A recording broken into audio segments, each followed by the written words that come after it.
Welcome to science मस्ती के online classes में आपका बहुत बहुत स्वागत है। और हम लोग आज बात करेंगे एक ज़बरदस्त टॉपिक जो कि है रेस्पायरेशन का, ह्यूमन रेस्पायरेशन का। ह्यूमन रेस्पायरेशन को पढ़ाने से पहले मैं बता दूं कि आपको हमने ह्यूमन रेस्पायरेटरी सिस्टम के बारे में बताया था, तो क्यों ना एक बार उसका रिवीजन कर लिया जाए, क्योंकि रिवीजन ज़रूरी होता है। ह्यूमन रेस्पायरेटरी सिस्टम के साथ साथ मैंने डाइजेस्टिव सिस्टम को भी बहुत अच्छे तरीके से बताया था, जैसा कि आपको याद है। ह्यूमन रेस्पायरेटरी सिस्टम में जो है हमारा नोज से शुरुआत होता है और डाइजेशन जो होता है सो माउथ से शुरुआत होता है। अब आज मैंने उसी के लिए एक पिक को लिया है, जो पिक आपको समझाने की मैं कोशिश करता हूँ। सबसे पहले तो जो रेस्पायरेशन की प्रोसेस होती है वो कहाँ से शुरू होती है? नोज से शुरू होती है। नोज के बाद ये नोस्ट्रियल से होते होते जो तुम्हारा नोस्ट्रियल से होते हुए कहाँ तक पहुँचता है? यहाँ देखिए, यहाँ नोस्ट्रियल से होते हुए ये रास्ते होते हुए यह पहुँचता है तुमको, ये पहुंचता है यहाँ से होते हुए लिरेंक्स तक। लिरेंक्स जिसको कहते हैं। अब यहाँ पे फेरेंक्स है, तो यहाँ पर एक चीज़ आप गौर से देखिएगा, यहाँ पर दो रास्ता है। एक रास्ता जो है सो ये वाला है, ये रास्ता क्या है? स्टोमक के साथ जाकर लगता है। आपको याद होगा कि हमने 3 पार्ट के बारे में बताया था उसके, पाइलोरिक, पुंडिक, कार्डियक पार्ट से जाके मिलता है। अब ये जो है इसका जो रास्ता है, ध्यान से देखने का, माउथ से भी, माउथ कैविटी से होकर, बकल कैविटी से होकर भी अगर हवा हम लेते ऐसे करके लेते हैं तो ये जनरली इसके रास्ते होते हुए ट्रिचिया का रास्ता पकड़ सकता है। और नोज तो बना ही उसके लिए, लेकिन क्या आप जानते हैं नोज और माउथ में अंतर क्या हो जाता है? क्या है, नोज के पास मॉइस्ट है और यहाँ पे नाकों में जो बाल होते हैं वो बाल है, जिससे कि क्या होता है कि जो एयर होता है वो एयर क्लीन हो जाता है, क्लीन अप हो जाता है। पर माउथ के पास वो चीज़ नहीं रहता है, जितना हानिकारक होगा वो जाएगा ही। तो अर्थात जो जाने के कारण क्या होगा कि वो हमें हानिकारी पहुंचा। कैसे हानिकारक होगा उसके बारे में भी बात करते हैं। अब यहाँ ये जो गर्दन का जो ट्रिचिया का जो रास्ता है, फूड पाइप का अलग रास्ता है, ट्रिचिया का अलग रास्ता है। और ट्रिचिया जो होता है ना, उसके उस पर जैसे ये ट्रिचिया का रास्ता है तो उस पर बोन रहता है, हड्डी रहता है, ताकि जो जो ये जो रास्ता है, ये रास्ता कभी भी कोलैप्स न करे, ये रास्ता कभी भी एक दूसरे के साथ टकरा कर, मतलब एक दूसरे के साथ गिर न जाए। इसके लिए उस पर एक हड्डी नुमा संरचना रहता है, जिसको जिसको हम लोग कहते हैं कार्टिलिएज।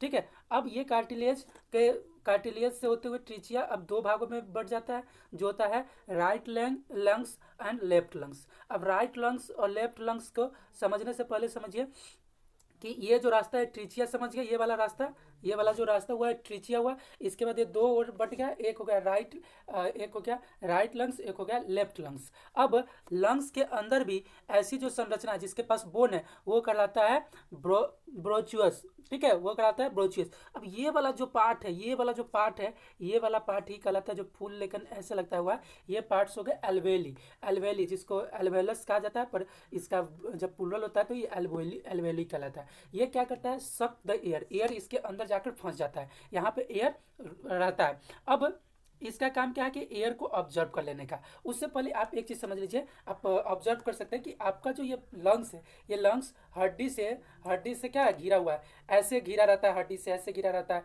यही कहलाता है रिब्स कहलाता है। क्या कहलाता है? रिब्स ऑफ कैप मतलब गुफा। ये जो पूरा संरचना बनी हुई है लंग्स का रहने का, ये थैलोसिक कैविटी कहलाता है। इसके अंतर्गत ही लंग्स है, इसी लंग्स के अंतर्गत ही ब्रोचुअस है, ब्रोंकी है, और उसके बाद आपको ये चेस्ट कैविटी जो कहा जा रहा है, थैलोसिक कैविटी, ये यही है। तो इतना चीज़ हम लोगों ने समझ लिया। डाइजेशन के बारे में समझते हैं। तो ये तो उसका क्या है, इसका ये एक आपको रेस्पिरेटरी सिस्टम के ऑर्गन हो गया। अब बात आता है कि रेस्पिरेशन कैसे होता है, अर्थात जो हवा है उसका एक्सचेंज ऑफ गैसेज कैसे होता है, ये क्वेश्चन आते हैं। तो सारा काम जो है सो लंग्स के द्वारा ही किया जाता है। कैसे किया जाता है? ऐसे सांस हमने लिया, लंग्स के सर ऐसे करके सांस लिया। अब जब ये सांस लेंगे देखिएगा, करने से ये जो है ये ऊपर की ओर फैलता है, अर्थात एक्सपेंशन होता है। जो रिब्स ऑफ कैब होता है, जो आपका हड्डी होता है, वो भी क्या होता है? थोड़ा सा फैलता है। इसके कारण क्या होता है कि जगह जगह बनता है, जिस जगह में यहाँ पे आकर हवा क्या होता है? एल्वेली में फंस जाता है। और एल्वेली में जब हवा फंस जाता है तो वो हवा क्या होता है कि एल्वेली जो होता है वो ब्लड सेल्स, जिसको कैपिलरीज कहते हैं, उसके साथ मिला रहता है, और इसके साथ ही ब्लड में एयर चला गया। अब देखिए, जैसे कि एक पिक के सारे इसको समझने की कोशिश करते हैं।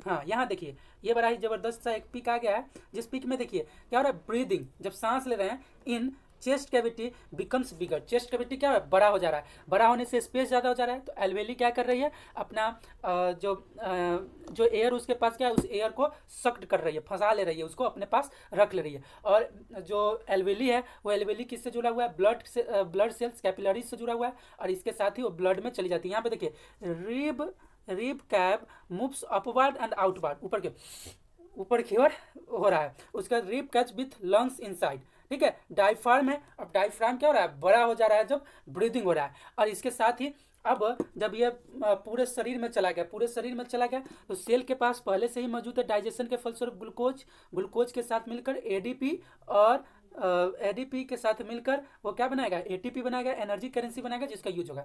अब यहीं पर मैं ये बात भी आपको क्लियर कर देता हूँ कि आप लोग जो देखते हैं कि मसल्स को जब हम ज़्यादा बीम करते हैं या कोई चीज़, जैसे अब ज़्यादा आप ये वाला जब किसी करते होइएगा, तो जैसे ही यहाँ पर ये आपका लगेगा कि यहाँ पर बहुत दर्द कर रहा है, तो हम लोग कहते हैं कि दर्द इसलिए कर रहा है कि यहाँ पर पैक बन गया था, तो मतलब बॉडी सुडोल होगा, पर ऐसी बात नहीं रहती है, क्योंकि इसमें ब्लड है गया। अब इसको हम बहुत तेज़ी से ऐसे कर रहे हैं, तो जनरली क्या हो रहा है कि जो रेट ऑफ ब्रीदिंग है वो तो एक समान ही है, पर अब वर्क हम ज़्यादा तेजी से कर रहे हैं, अर्थात एटीपी हम ज़्यादा हमें चाहिए, पर वहाँ पर एटीपी कम बन रहा है। तो ऐसी स्थिति में क्या होता है कि जो ग्लूकोज होता है वो ग्लूकोज का आधा रेस्पायरेशन होता है, और आधा रेस्पायरेशन पर आपको याद है कि एटीपी बहुत कम मात्रा में बनती है, ज़्यादा लैक्टिक अम्ल बनती है, जो लैक्टिक अम्ल हमें दर्द का एहसास दिलाता है, जो कब खत्म हो सकता है, जब फिर हम धीरे धीरे वर्क करिए ना, कि तेज़ी से धीरे धीरे अगर वर्क कर रहे हैं तो फिर क्या होगा कि वो लैक्टिक अम्ल धीरे धीरे पूर्ण रूप से एनर्जी के रूप में परिवर्तित होते रहेगा। तो ये तो होती है इसका। अब आ गया कि इन कर लिए, इन कैसे हुआ, नोज के द्वारा नोस्ट्रियल से होते हुए विंड पाइप से होते हुए एल्वेली में फंसा, और एल्वेली में कैसे पड़ा, जब रिब्स ऑफ कैबेज फूल गया। अब आता है कि जब अब निकालना होगा तो क्या करेंगे, तो निकालने के लिए क्या करता है, सेम काम होता है, जो डायफ्राम होता है उसके जो कैपिलरीज होती है उस CO2 को सीधा कहता है भाई तू ले ले एल्वेली ले लिया। अब एल्वेली लेने के बाद उसको क्या करना है, उसको पुशअप करना है ऊपर की ओर, ताकि वो फिर बाइंड पाइप के सहारे नोस्ट्रियल से होते हुए बाहर निकल जाए। तो क्या होता है, देखो ऐसे जब करते होगे तो ये जो जनरली होता है, ये वाला जो हिस्सा होता है ये कॉन्ट्रेंट होता है, अर्थात दबता है, थोड़ा सा छोटा होता है, जिससे क्या होता है कि ये जैसे ही दबा, ये यहाँ का जो चीज़ है उसको वो ऊपर की ओर निकाला। फॉर एग्जाम्पल अगर हमें कोई चीज़ को निकालना होता है तो हम क्या करते हैं, उसको दाबते हैं, तो जैसे ही दबा ये थोड़ा सा ये बाहर निकल जाएगा। जैसे ये फूला हुआ है, ये वाला पोर्सन फूला हुआ है, और ये वाला पोर्सन क्या है, कॉन्ट्रैक्ट है, ये वाला पर्सन जो है वो, ये वाला जो पोर्सन है वो दबा हुआ है, और इस तरह से जो तुम्हारे नोस्ट्रियल से होकर CO2 निकल जाता है। एक और सबसे बड़ी चीज़ है कि CO2 जो होता है वो जनरली, आपको ये चीज़ मालूम होना चाहिए कि CO2 ऑक्सीजन से ज़्यादा वाटर में डिजोल्व रहता है। इस कारण जो हम लोग के शरीर से वाटर निकलता है जिस रास्ते, उस रास्ते ही कार्बन भी CO2 भी जनरली निकल जाते हैं। तो बहुत सारा मात्रा होता है जो उससे निकलता है, और कुछ मात्रा जो नोस्ट्रियल्स के द्वारा निकलता है। इस तरह से ये ह्यूमन रेस्पिरेटरी सिस्टम है। पूरा चीज़ को आपने समझा होगा, नहीं समझे हो तो एक बार वीडियो और देखें, ना समझे तो फिर हमको से बात कीजिए। चलिए हम लोग जैसा कि नोट्स के द्वारा भी कर लेते हैं, और मैं एक चीज़ देखता हूँ कि मैं जब वीडियो बना रहा हूँ तो आप लोग नोट्स के द्वारा नहीं पढ़ रहे हैं, तो ये गलत चीज़ है, आपको नोट्स के द्वारा भी पढ़नी चाहिए। चलिए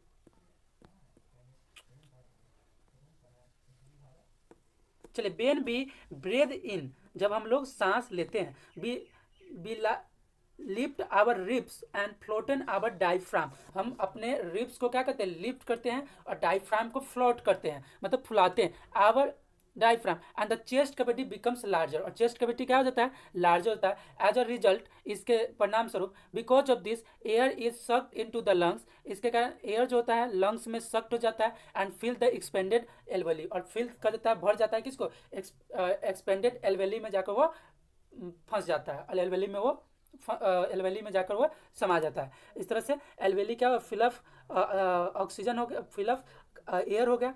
the alveoli are surrounded by thin blood cell called capillaries, और एल्वेली जो होता है वो थिन ब्लड सेल से, मतलब बहुत पतले ब्लड सेल से घिरा हुआ रहता है, जिसका नाम होता है capillaries, carrying blood in them, उसमें क्या होता है, ब्लड रहता है। So the oxygen of air diffused out from the alveoli walls into the blood, अब इससे क्या होता है कि एल्वेली से निकल कर वो ब्लड में चला गया।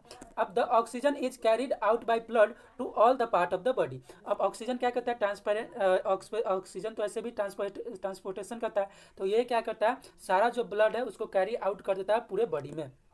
As the blood passes through the tissue, जैसे ही blood passes through the tissue होता है, टिश्यूज होता है of the body, the oxygen present in it diffused into the cell. अब मतलब ब्लड सेल से टिश्यूज में गया और टिश्यूज से वो सेल में चला गया, और सेल के पास क्या क्या चीज़ है, सेल के पास एडीपी है, सेल के पास ही ग्लूकोज है, ऑक्सीजन मिलकर वो एटीपी का निर्माण करेगा, एनर्जी करेंसी का निर्माण करेगा। The oxygen combines with the digested food present in the cells to release energy, ये गलत लिखा है, टू रिलीज एनर्जी, सेल्स को में करता है और एनर्जी रिलीज करता है। CO2 gas is produced as by as a waste product during respiration in the cells of the blood tissue, the CO2 diffuses in the blood.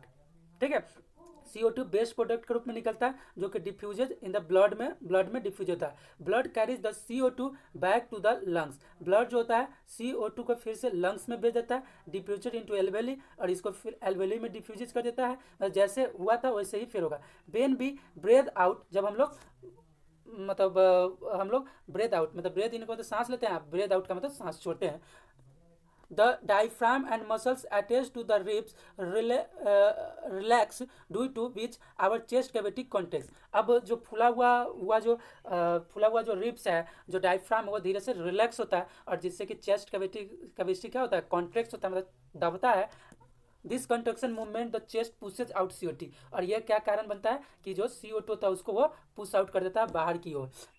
From the alveoli से the lungs, फिर of alveoli से और into the ट्रिचिया, alveoli से ट्रिचिया में और फिर ट्रिचिया से होते हुए नोस्ट्रियल में, and then out of the body से आउट हो जाता है। नोट, जो बात जानने की जरूरत है, during the breathing cycle when air is taken in and let out the lungs always contain a residual volume of air so that there is sufficient time for oxygen to be absorbed and for the CO2 to be released। मतलब breathing cycle के समय, जो breathing cycle होता है, breathing cycle मतलब समझ रहे हैं ना, लेना और छोड़ना, ये दोनों चीज़ चलते रहता है।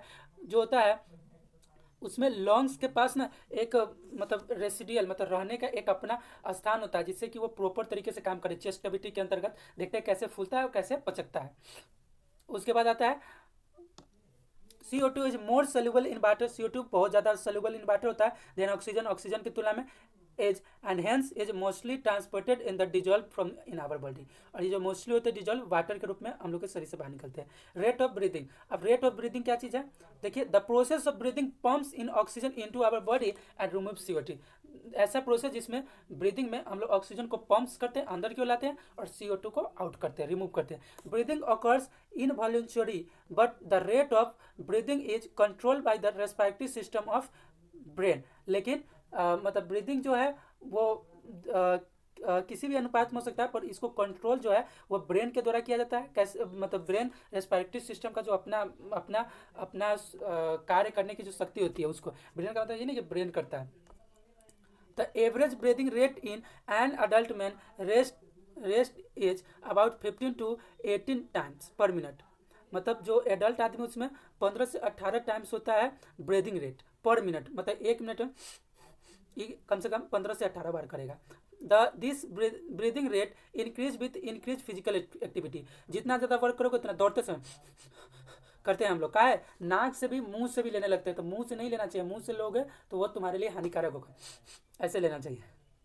Oxygen required for breathing and respiration is carried by haemoglobin pigment present in our blood. The normal range of hemoglobin in the blood of the healthy adult person is from 12 to 18 grams per decilitre of blood. हाँ, ये आप देखते होइएगा जब blood का testing होता है उसमें haemoglobin की मात्रा होता है, तो हेमोग्लोबिन जो होता है यह आपका मतलब ये जो रेट ऑफ ब्रीदिंग है इसको भी कंट्रोल करता है। ठीक है, चलिए इसके साथ ही हम समझते हैं कि आपको सब समझ में आया हो, ना भी समझ में आया तो आप हमें ज़रूर बताएं। अब इसके बाद जो आपके लिए 2 ही टॉपिक्स बच रहे हैं वो मतलब टॉपिक्स जो है एनिमल का रेस्पिरेशन में, जैसे अमीबा के बारे में पढ़ा देंगे हम, फिश के बारे में पढ़ा देंगे, अर्थवर्म के बारे में पढ़ा देंगे, और तब आ जाएगा अपना प्लांट का। तो 2 टॉपिक्स है, इन 2 टॉपिक्स को मैं जल्द से इंड करूँगा, और इस तरह से इस वीक में, इस मंथ में आपका 3 चैप्टर कंप्लीट हो जाएगा। अब ये आपकी जिम्मेदारी कि आप तीनों चैप्टर को बहुत अच्छे तरीके से रिविजन करें। मैं फिर सेकेंड चैप्टर शुरू करूँगा, और जब सेकेंड चैप्टर इंड होने के कगार पर होंगे तो 6 चैप्टर खत्म हो गए होंगे, अर्थात हाफ ऑफ सिलेबस आपका कंप्लीट हो जाएगा, 3 चैप्टर और कंप्लीट होते हैं। तो मैं उस बीच में ना आपको बहुत सारा क्वेश्चंस दूंगा जिसको आपको बनाने हैं। हाँ, एक चीज़ है कि अब 3 चैप्टर कंप्लीट होने पर तो आप लोगों को ना एक फीडबैक देना होगा कि आपको तीनों चैप्टर कैसे